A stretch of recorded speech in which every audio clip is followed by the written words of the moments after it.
Graça e paz, amém, irmãos? Vamos abrir as nossas Bíblias no Evangelho de João, capítulo 15. Evangelho de João, capítulo 15. Vamos ler os versículos 4 e 5. Estai em mim e eu em vós. Como a vara de si mesma não pode dar fruto, se não estiver na videira, assim também vós, se não estiverdes em mim. Eu sou a videira verdadeira, vós as varas. Quem está em mim e eu nele, este dá muito fruto, porque sem mim nada podeis fazer. Amém? Vamos abrir também em Tiago, capítulo 4. Vamos ler do versículo 1 até o 6. De onde vêm as guerras e pelejas entre vós?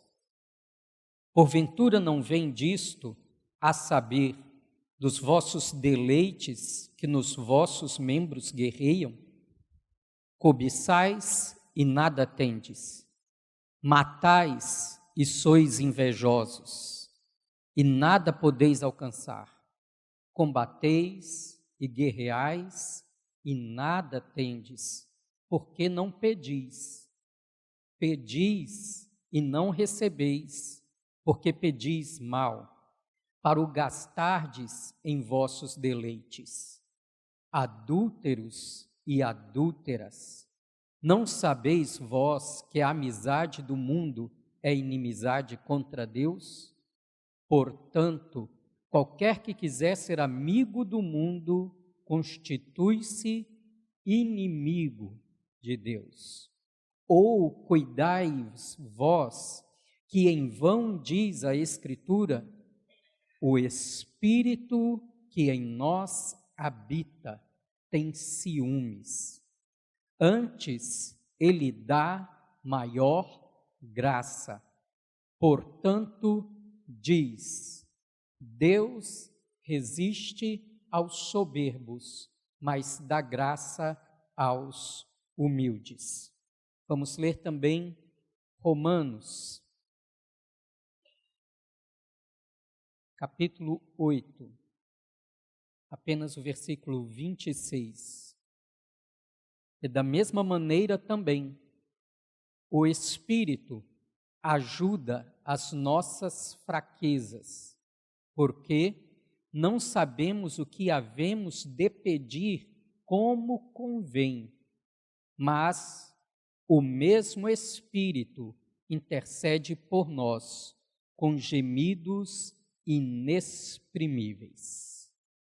Por fim, vamos ler Atos, capítulo 4. Vamos ler do versículo 24 ao 31. E, ouvindo eles isto, unânimes, levantaram a voz a Deus e disseram: Senhor, Tu és o Deus que fizeste o céu e a terra, e o mar e tudo que neles há, que disseste pela boca de Davi, teu servo. Porque bramam os gentios e os povos pensaram coisas vãs? Levantaram-se os reis da terra e os príncipes se ajuntaram a uma contra o ungido e contra o Senhor. Porque verdadeiramente contra o teu santo Filho Jesus, que tu ungiste, se ajuntaram não só Herodes, mas Pôncio Pilatos, com os gentios e os povos de Israel, para fazerem tudo o que a tua mão e o teu conselho tinham anteriormente determinado que se havia de fazer. Agora, pois, ó Senhor, olha para as suas ameaças e concede aos teus servos que falem com toda a ousadia a tua palavra. E quanto estendes a tua mão para curar e para que se façam sinais e prodígios pelo nome de teu santo Filho Jesus. E tendo orado, moveu-se o lugar em que estavam reunidos, e todos foram cheios do Espírito Santo e anunciavam com ousadia a palavra de Deus. Amém? Vamos ter mais uma palavra de oração? Pai, nós te louvamos pelo teu falar, por esta reunião. Senhor, nós te pedimos, glorifica o teu nome. Nós estamos aqui para te honrar. Nós estamos aqui para te ouvir. Nós precisamos de ti, Senhor. Nós precisamos de ti na nossa experiência, no nosso dia a dia. Abre os nossos olhos. Dá-nos uma visão clara da tua glória, dá-nos uma visão clara da tua majestade, da tua santidade, da tua formosura, para que possamos adorar-te na beleza da tua santidade. Em nome de Jesus. Amém. Amém. Glória a Deus. Amém, irmãos? A última vez que pudemos estar ministrando, nós falamos, começando com João 15, sobre sem mim nada podeis fazer. Nós precisamos lembrar que essa palavra podeis, que está aí no versículo 4 e versículo 3 do capítulo 15 de João, é a palavra grega dínamos. É um texto que está falando sobre poder. Está dizendo que fora do Senhor nós não temos poder, não há dínamos em nós. E nós sabemos que é um texto que está falando sobre o trabalho do Espírito, de nos vincular a Cristo, nos comunicar Cristo através do seu ministério, de nos guiar a toda a verdade. A palavra verdade, palavra grega aletheia, que significa também realidade. Ele não quer nos dar conceitos, ele quer nos levar a uma experiência, a uma realidade, não uma questão de ter um conceito na cabeça, é uma experiência de vida. Vamos juntos, irmãos? É isso que João 15 está nos expondo. Então nós caminhamos para entender que o Espírito deseja nos ajudar nas nossas fraquezas, onde nós vimos lá Romanos 8, 26. E ele começa com algo que talvez alguns de nós achem bem simples, é a nossa fraqueza na oração. Sem o Espírito, sem estar em Cristo, nós nem sequer podemos orar. Estamos juntos, irmãos? Então ele começa por ali, o maior capítulo da Bíblia que fala sobre o Espírito Santo, é o capítulo 8 de Romanos. É o capítulo, assim, por excelência, que vai falar do ministério do Espírito, que vai dizer sobre esse espírito de filhos que nós recebemos. Não é espírito de servidão, não é espírito de escravidão, é espírito de filiação.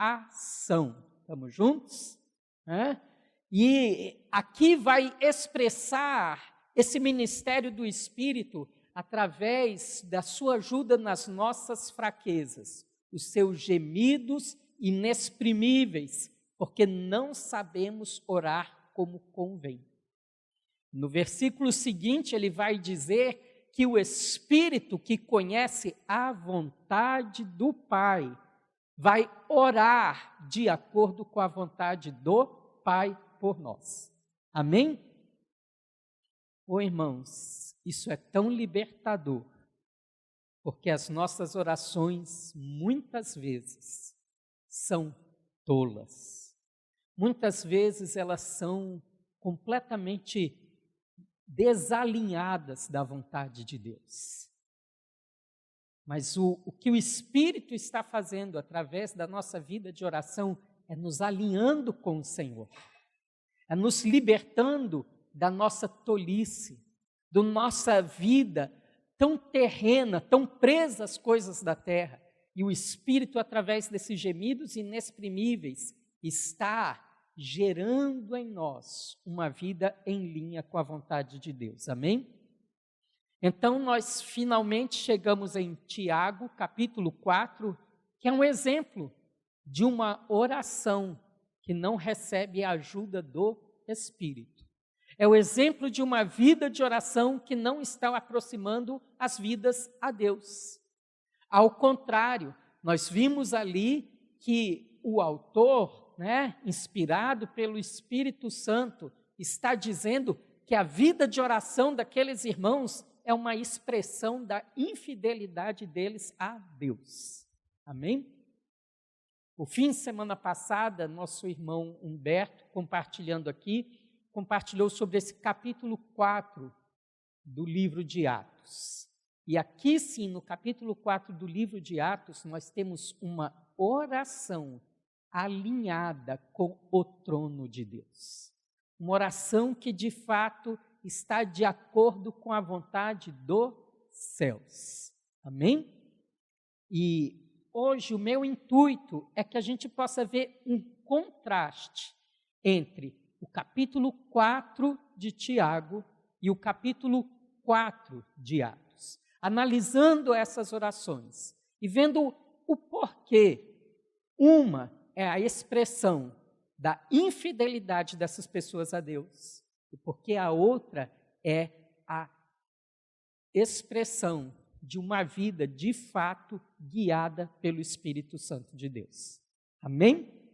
Então, primeira coisa que eu quero chamar a sua atenção, e eu queria que você abrisse lá no Tiago 4, eu queria te chamar a atenção para o versículo 5 e 6. Ele está explicando por que eles não têm nada, Então ele começa, primeira coisa que nós vimos, é a experiência de comunhão deles, é uma experiência ruim. Nós já vimos que o versículo 1, que está falando dessas guerras e pelejas, não está falando das guerras e pelejas do mundo, é a que tem entre eles na congregação. Amém?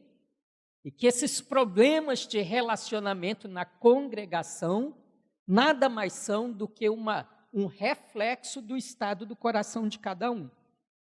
Porque eles não são guiados pelo Espírito, mas eles são guiados pelo próprio desejo, pelos próprios prazeres. Eles querem caminhar na casa de Deus pelo que eles gostam. Ah, mas eu gosto disso, eu gosto daquilo, eu gosto desse jeito, fulano gosta do outro jeito. E cada um está procurando fazer a sua própria vontade. O resultado disso é divisão, é guerra, é briga, é o oposto de comunhão. Estamos juntos? Então é isso que eles estão experimentando. E o que o Espírito Santo está nos trazendo aqui é que essa vida de comunhão quebrada, de guerras, de pelejas, de contendas, é uma expressão de quão distantes eles estão de Deus. Então ele vai falar que apesar deles serem muito brigões, brigarem por tudo, terem peleja com todos, eles não alcançam nada. Apesar de viverem cobiçando, desejando, almejando, estão sempre de mãos vazias. E aí a primeira coisa que ele coloca, vocês estão assim porque não pedem. Amém?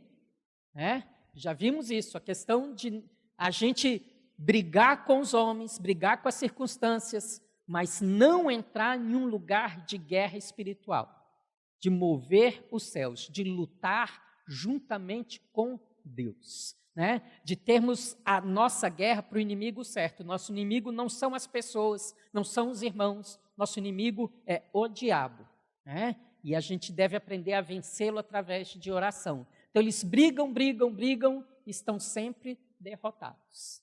Estamos juntos? E então, versículo 3, ele diz, alguns pedem, pedis, mas pedis mal. E nós vimos que esse pedir o mal não está falando de nada exterior. Não é uma fórmula, não é uma posição, não é a altura da voz. É a intenção do coração, motivação errada. A base da oração deles é o próprio desejo. A base da oração deles é o próprio prazer.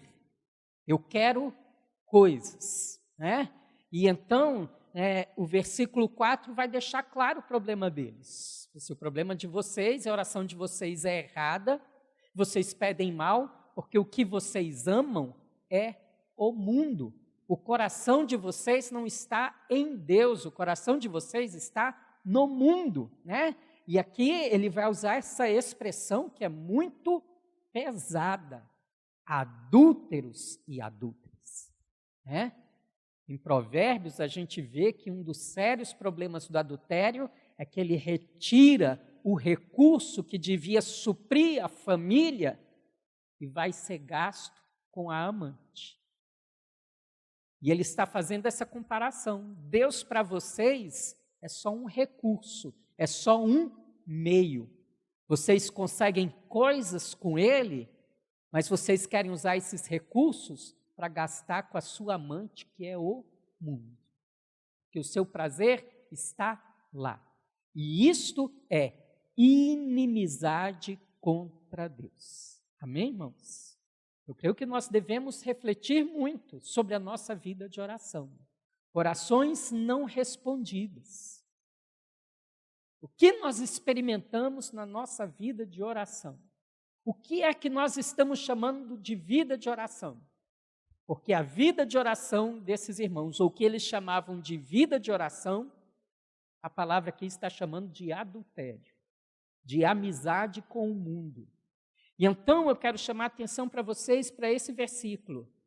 Ou cuidais, vós que em vão, diz a Escritura, o Espírito que em nós habita tem ciúmes. Antes ele dá maior graça. Amém? Irmãos, aqui está deixando claro o anseio do Espírito de trabalhar na vida desses irmãos. Aqui, quando nós pensamos que o Espírito nos ajuda nas nossas fraquezas, com gemidos inexprimíveis, é como se o Espírito estivesse aqui dizendo para eles: deixa eu ensinar vocês a orar. Deixa eu participar da vida de oração de vocês. E os irmãos estão na soberba dizendo: eu não preciso, eu sei muito bem o que eu quero. E o Espírito está aqui pelejando, porque oração não é um meio de conquistar coisas, é um meio de ser conquistado para Deus. Amém? Deus não precisa das nossas orações. Deus não ganha nada com as nossas orações. Nós é quem precisamos da oração. Nós é quem somos mudados pela oração. Nós é que somos quebrantados pela oração. Somos nós que mudamos. Segunda coisa que ele vai expressar aqui é que o Espírito Santo não tem lugar na oração deles. Conhece a história? Antigamente eu dizia assim: fulano está em cima do muro. Ele vive com um pé na igreja e outro no mundo. Mas um dia me contaram uma história assim, que tinha um homem que estava em cima do muro. Do lado de cá estava o céu, do lado de lá estava o inferno. E disse que os irmãos lá no céu gritavam e diziam para ele: sai do muro e vem para cá. Diz que o povo do inferno estava nem aí para ele, não dizia nada, completamente indiferente. E ele virou para o diabo, viu o diabo lá e falou assim: o povo lá do céu vive dizendo para eu sair daqui, para eu ir para lá, por que você não faz nada? Diz que o diabo sorriu para ele e disse assim: o muro é meu. Estamos juntos, irmãos? Não existe essa história de vida dividida. Se você está dividido, você já não está. Estamos juntos? O Espírito tem ciúmes de nós. Ou nós somos totalmente dele, ou não somos. Ou nós estamos submetidos a ele, ou não estamos. E por não reconhecer a fraqueza, é que ele vai dizer também que isso que eles chamam de vida de oração é uma expressão de soberba. Que Deus não precisa ser convencido pelas orações dele para abençoar. Deus está louco para abençoar, porque o caráter dele é ser gracioso, o caráter dele é ser abençoador. Ele está procurando um espaço para abençoar, mas eles, na soberba, não dão lugar para que Deus possa abençoá-los. E por isso eles não podem experimentar da graça, porque graça, irmãos, é algo que somente o humilde experimenta. Segunda coisa que nós podemos aplicar com relação a esse Deus da graça aos humildes, mas resiste aos soberbos, é que, irmãos, eles caminham em justiça própria. Oração para eles não é usufruir da graça de Deus. Oração para eles é eu cumprir a minha obrigação religiosa. É a mentalidade do fariseu de bater a mão no peito e dizer, eu orei, né? Eu lembro uma localidade onde eu servi, e os irmãos me diziam assim, tem um irmão aí que ele se gaba de dizer que ele ora 3 horas por dia. E ele orava mesmo, entrava no quarto dele e ficava lá orando 3 horas por dia. Mas os irmãos de lá me diziam assim, só tem um problema, quando ele sai do quarto, Deus não sai com ele. Ele sai ferindo os irmãos tudo, julgando os irmãos tudo, se achando melhor do que todos, que afinal ele ora 3 horas por dia. E um dia, depois dele ferir tantos irmãos, um irmão virou para ele e disse assim, faz o seguinte, não ora 3 horas não, ora 24 horas, fica lá dentro do seu quarto, não sai de lá. Por favor. No dia que você decidir sair do seu quarto, sai junto com Deus. Mas se você sabe estar com Deus só lá no seu quarto, fica lá. No dia que você aprender a andar com Ele, aí você sai. Você vai poder ser uma bênção no nosso meio. Estamos juntos, irmãos? Pessoas que caminham em justiça própria. Pessoas que estão tornando práticas espirituais, em vez de entender o privilégio que eu tenho. Por quê? Não porque eu sou algo, mas por causa do que Ele conquistou na cruz por mim. E de entender o propósito de edificar a vida das pessoas, de ser um instrumento, um cooperador do Senhor, e sair da justiça própria, caminhar em humildade, porque eu não merecia esta graça de estar diante da face do meu Deus. Amém? Por fim, nós vimos aqui que a única solução para esse povo é o caminho do arrependimento. As palavras também são fortes, senti as vossas misérias. O estado deles é miserável. Tirai, mudai o vosso riso por pranto, lamentai e chorai. Amém? Vamos voltar agora lá para Atos, capítulo 4. Nós queremos ver esse contraste muito claro que nós temos aqui. Então, versículo 24. E ouvindo isto, unânimes levantaram a voz a Deus. Amém? Então, preste atenção como começa aqui.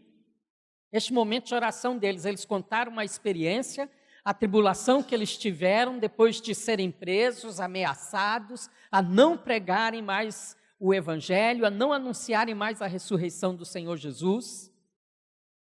Então, eles se levantaram a voz unânimes. Lá em Tiago 4, nós temos guerras, pelejas, aqui nós temos unanimidade. A unidade do corpo de Cristo sendo expressa. Amém? Irmãos, isso é evidente, uma manifestação do Espírito Santo de Deus. Vamos abrir lá em João, capítulo 17, Evangelho de João, capítulo 17. Vamos ler o versículo 22.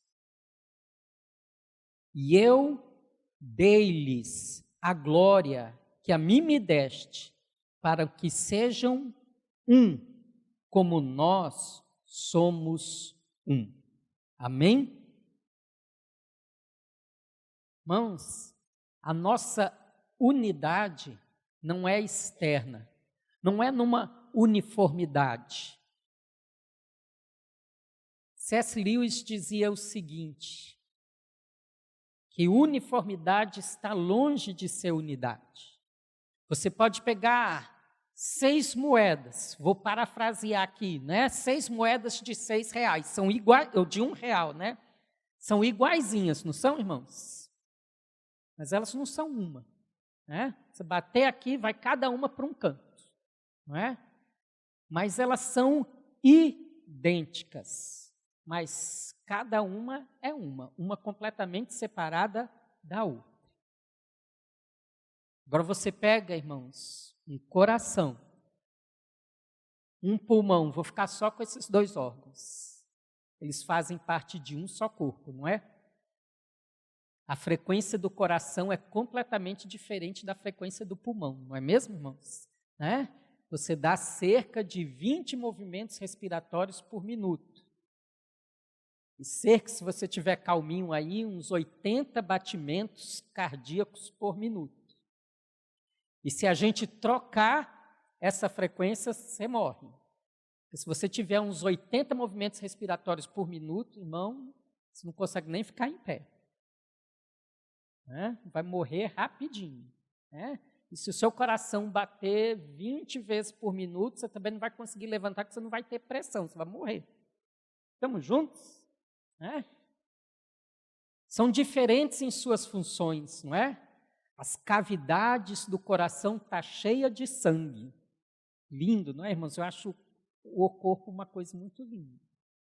Está cheia de sangue.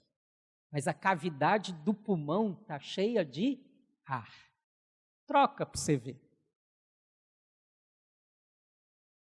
Enche seu coração de ar para ver o que acontece.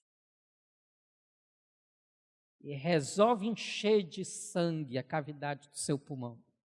Para morrer afogado. Estamos juntos, irmãos? Não são uniformes em nada, né?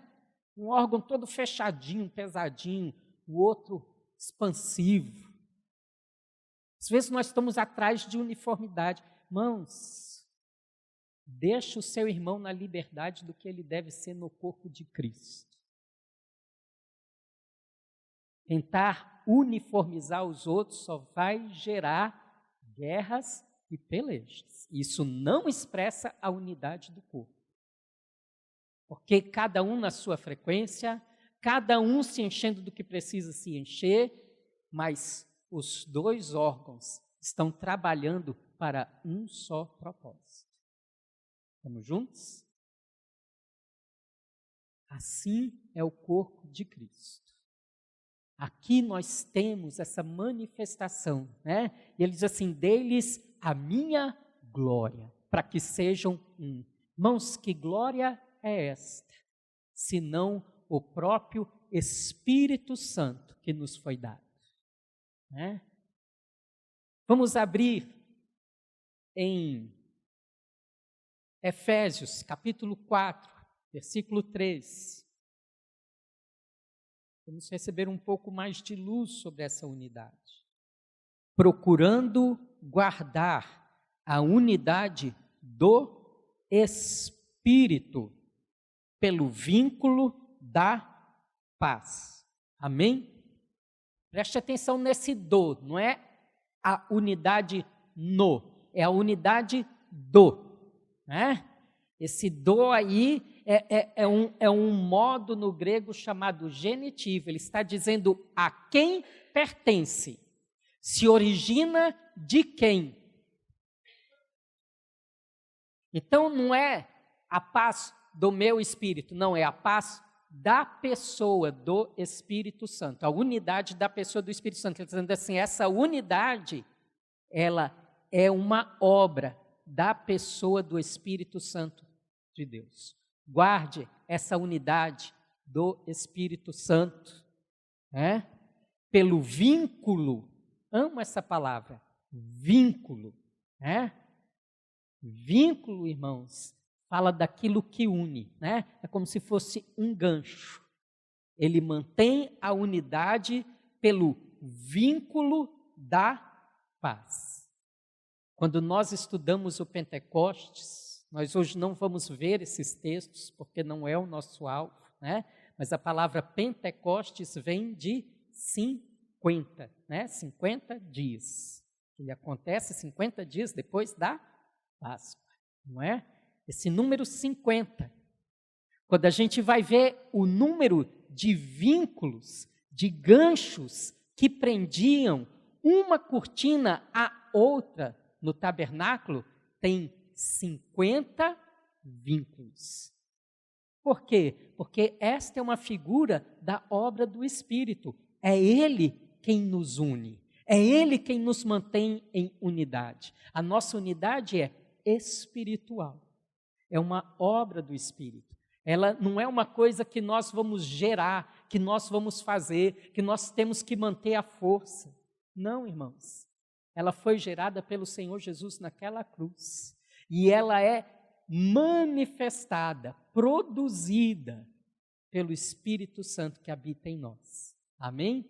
Se você simplesmente deixar o Espírito te guiar, irmãos, nós vamos experimentar desta unidade. Estamos juntos? Né? Vamos ler também aqui em 2 Coríntios, capítulo 13, versículo 14. A graça do nosso Senhor Jesus Cristo, o amor de Deus e a comunhão do Espírito Santo seja com todos vós. Amém. Amém, irmãos? A comunhão do Espírito Santo. 2 Coríntios, capítulo 13, versículo 14. Acharam? O meu é 14, irmãos. De vocês acaba no 13, deve ser mudança de versão. O meu é 14. O meu 13 diz assim: todos os santos vos saúdam. 2 Coríntios. Interessante. Está vendo? Até as versões mudam, mas a palavra é a mesma.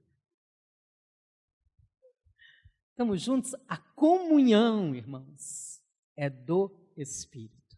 Ele que mantém essa nossa comunhão. Quer ver outro símbolo do Pentecostes?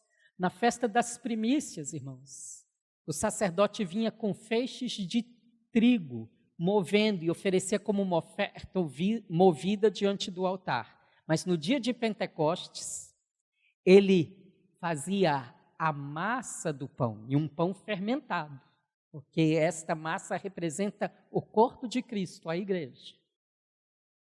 E ele movia isso diante do altar, porque agora nós não somos mais feixes separados. Nós agora, por causa do Pentecostes, da obra do Espírito, nos tornamos um só corpo. Amém? Apenas para mencionar também, talvez uma das maiores expressões sobre a nossa comunhão, a nossa unidade como um só corpo, o Salmo 133.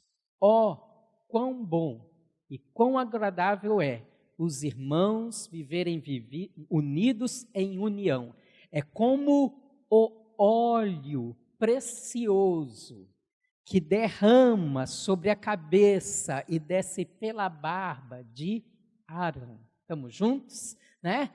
Esse óleo, com certeza, está falando como um símbolo do Espírito Santo de Deus. O Espírito que foi derramado sobre o nosso sumo sacerdote, que é Cristo Jesus. E graças a Ele, irmãos, nós, como um só corpo, recebemos dessa unção que desce do cabeça sobre nós. Amém? né? Ele é o ungido. Eu quero falar mais uma coisa sobre esta unidade. Em Mateus capítulo 18, a partir do versículo 18 até o 20.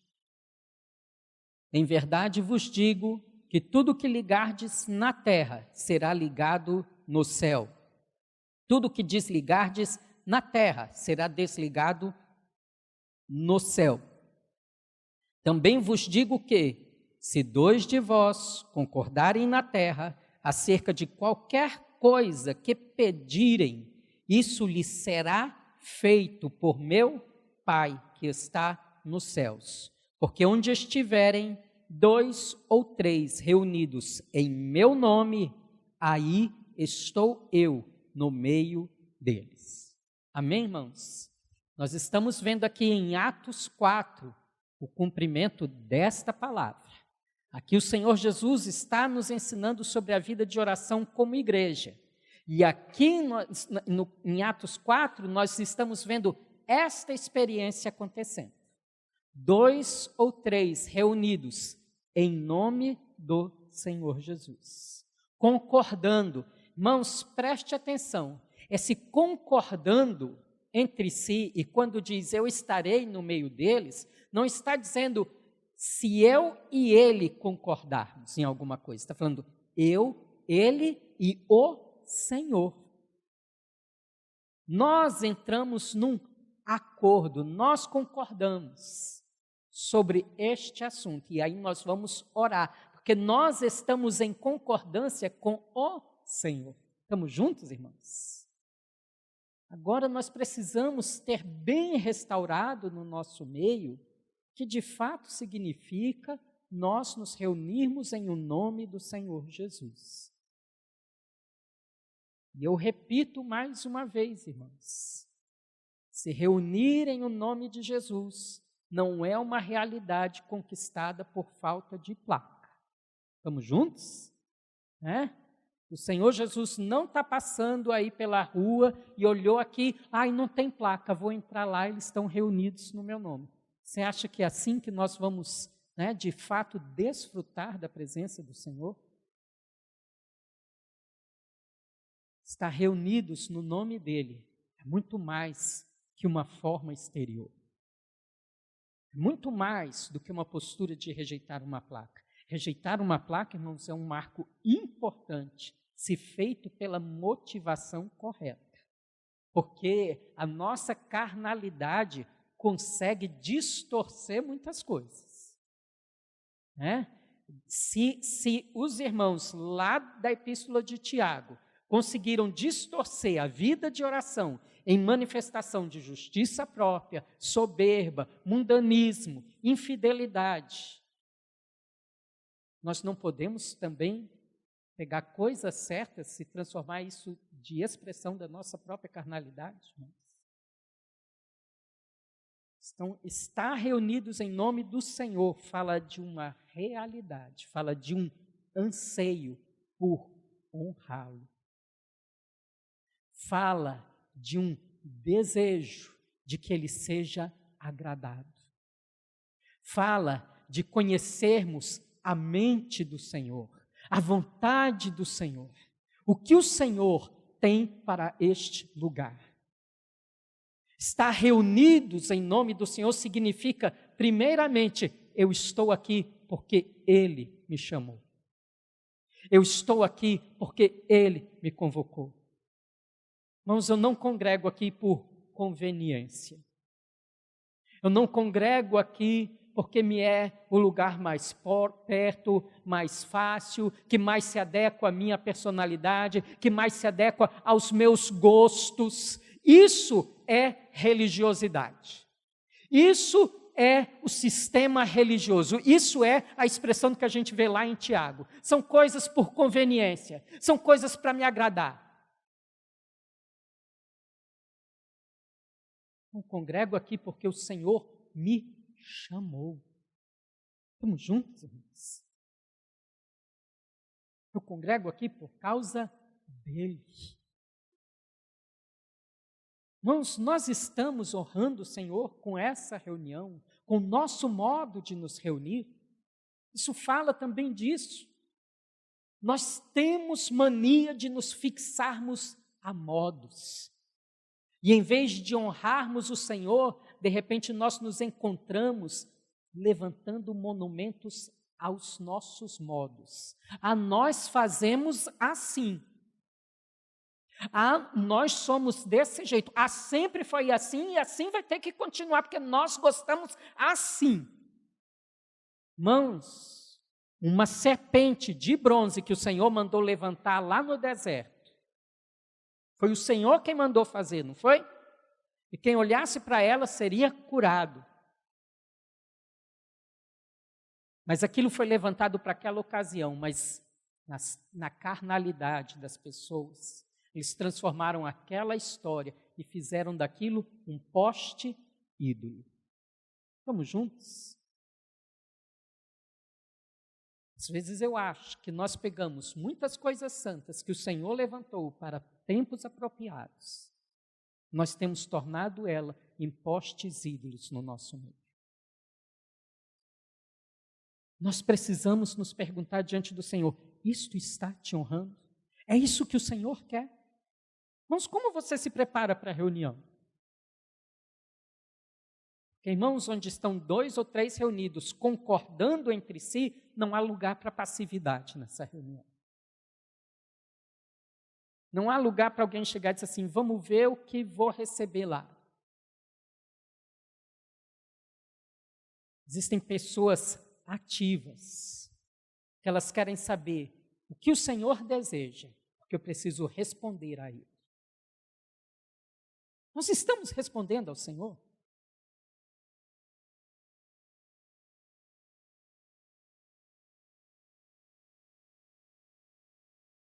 É uma revelação viva da pessoa de Jesus Cristo. A presença dEle entre nós. Irmãos, nós precisamos ter uma sensibilidade muito clara da presença de Deus em nosso meio. Irmãos, nós devemos clamar muito, porque nós somos o povo que mais precisa saber se nós estamos aqui nessa realidade, ou se a nossa realidade é que Ele está à porta e bate, procurando alguém que o deixe entrar na sua própria casa. Estamos juntos, irmãos? Sabe, essa reunião aqui em Atos 4 é uma reunião muito clara de pessoas que estavam unânimes, em concordância com o Senhor Jesus. Ele estava sendo honrado naquele momento. Irmãos, vamos ver se a gente consegue a tempo olhar os detalhes dessa oração, em misericórdia. Olha como eles começam a oração. Eles levantam a sua voz, disseram, Senhor, Tu és o Deus que fizeste o céu, a terra, o mar e tudo que neles há. Irmãos, a oração não começa com eu quero, eles não começam chorando os seus sentimentos. Irmãos, lembra? Esses irmãos acabaram de sair da prisão. Eles acabaram de ser ameaçados. Eles não estão chorando e dizendo, eu fiz tudo certo, mas deu tudo errado para mim. O que é que eu fiz de errado? Por que eu, Deus? Não. Eles não começam perguntando, onde está o Senhor? Eu fui preso, eu fui ameaçado. Não, eles começam com uma declaração muito clara. Senhor. Vamos essa palavra no início dessa oração, numa circunstância dessa, eles estão dizendo bem claramente, nós temos uma revelação clara de que o Senhor está sentado no trono, de que Tu és o soberano.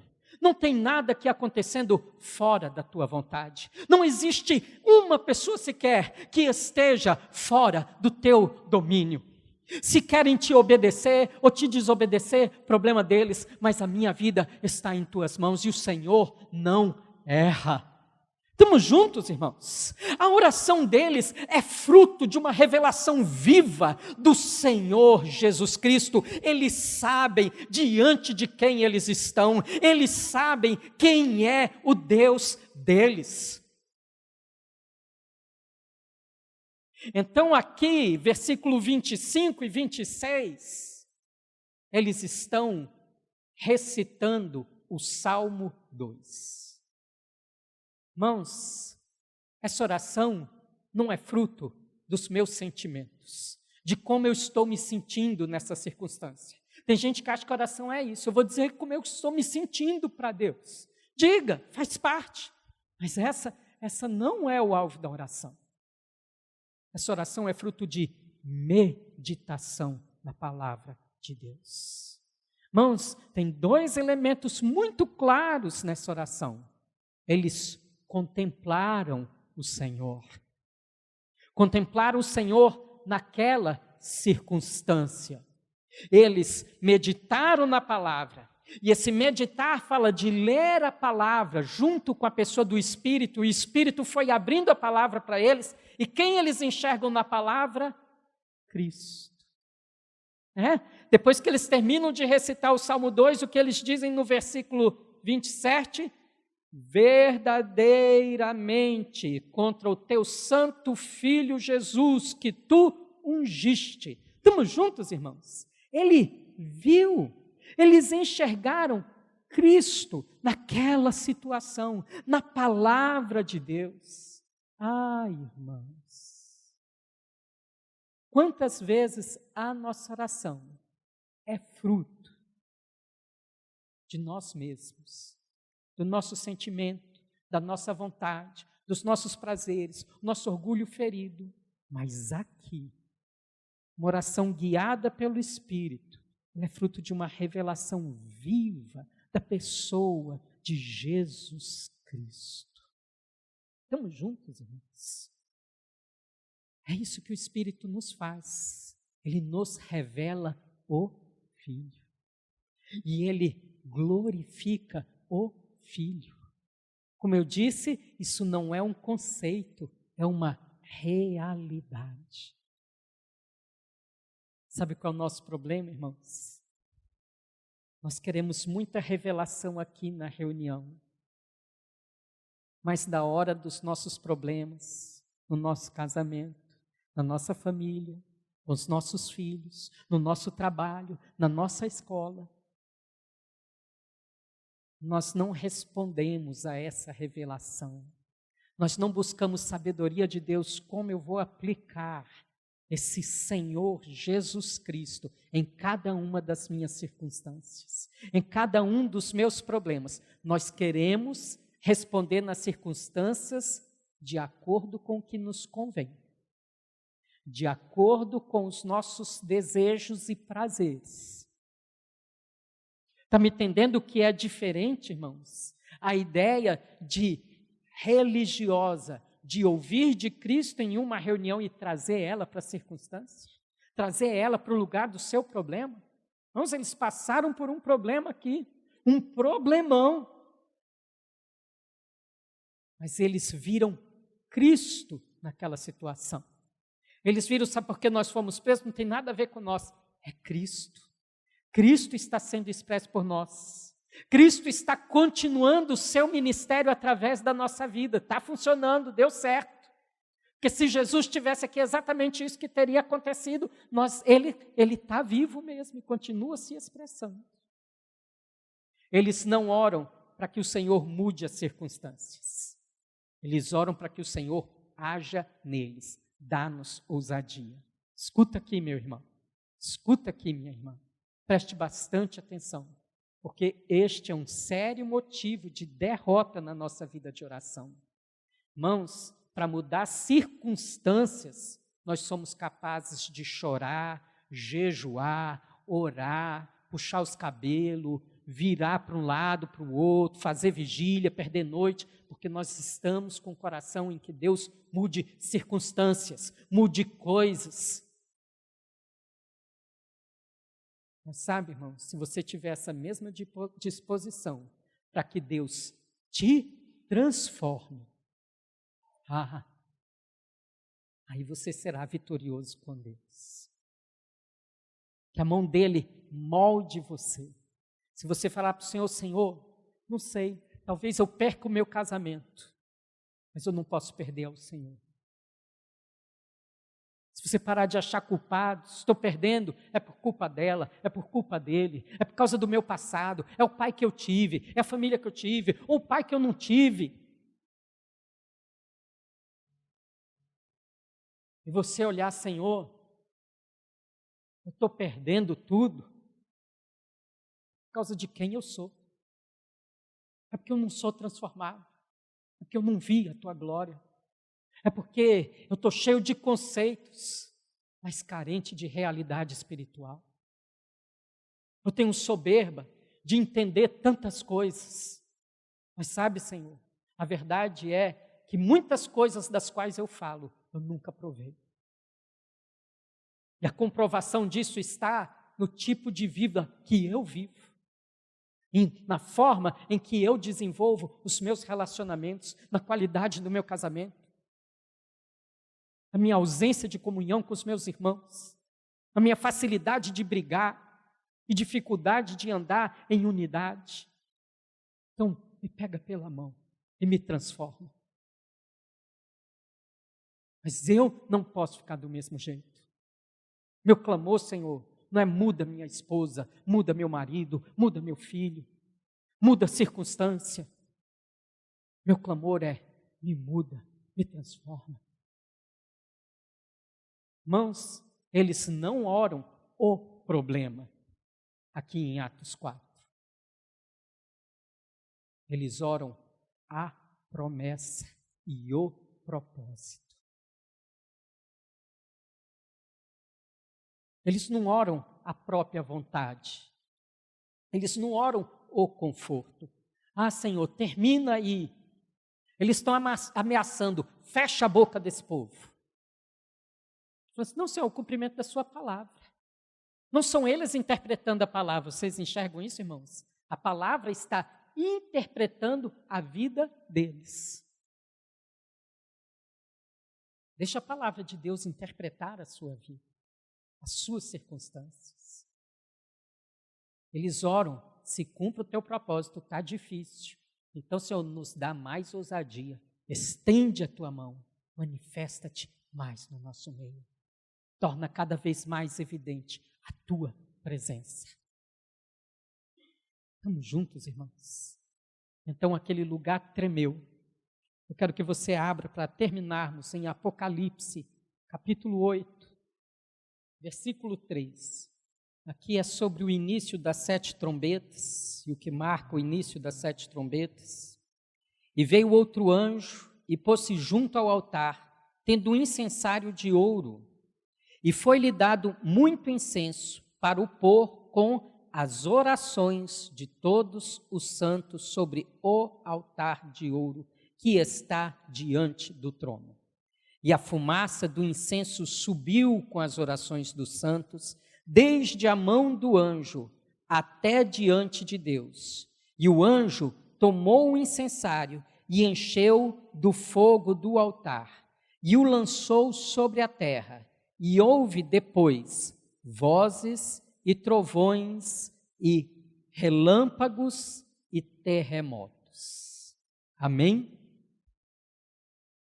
Sabe, irmãos, esse tremor de terra que teve naquele lugar é um sinal de uma oração que estava de acordo com o trono de Deus. Esses versículos, irmãos, demonstram os céus e a terra unidos em governo. Estamos juntos?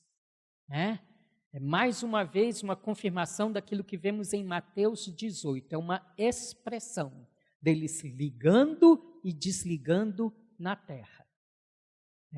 E isso sendo feito nos céus. Orações que movem os céus. Eu gostaria de ter trazido esse vídeo hoje aqui. Na verdade, eu não sei se ele está disponível na internet. Mas existe um grupo missionário e eles estavam pregando para uma tribo na Nova Zelândia. É um grupo missionário que eu gosto muito deles. Eles têm um trabalho de fato muito bíblico. E eles, trabalhando naquela tribo, estavam ensinando essa oração aqui do capítulo 4 de Atos. Irmãos, foi uma coisa muito interessante, porque quando ele falou aqui desse terremoto e estava ensinando, de fato eles passaram por um terremoto, né? Os missionários assustaram com o terremoto, correram de medo, mas a tribo que tinha acabado de ouvir aquela revelação viva e fresca, começou a pular e a adorar a Deus e dar glória a Deus, porque eles entenderam que aquele terremoto era Deus dizendo: eu estou honrado, eu me agrado disto, a minha vontade está sendo feita. E eles ficaram cheios do Espírito. Irmãos, eu me emocionei tanto quando vi esse vídeo, né? É tão lindo aqui. Sabe, irmãos, nós precisamos ser assim. Saber quando estamos agradando o Senhor. Saber quando as nossas orações são guiadas pelo Espírito. O Senhor nos abençoe. Feche os seus olhos. Pai, eu te louvo, eu te agradeço. Eu te glorifico pela tua presença no nosso meio. Ó Senhor, torna cada dia evidente que o Senhor está no meio de nós. Senhor, eu não aceito nos reunirmos sem percebermos a tua presença. Eu não aceito nos reunirmos, Pai, sem de fato estarmos conscientes de que estamos aqui no teu nome. Senhor, em o nome de Jesus, nós nos reunimos com um propósito, de que o Senhor seja agradado, glorificado, que as tuas demandas sejam cumpridas. Pai, em o nome de Jesus, que nós possamos, de fato, nos colocar diante do Senhor para isso. Nós não queremos que a tua centralidade seja apenas uma frase no nosso meio. Nós queremos as evidências, Senhor, no nosso meio, de que de fato temos nos reunido em teu nome. Glorifica o teu nome, fala conosco, transforma-nos, Pai, confronta-nos, leva-nos ao arrependimento, faz o que precisa, mas de fato deixa-nos entrar, Senhor, na realidade da tua casa, na realidade da tua glória, da obra do teu Espírito, em nome de Jesus. Amém.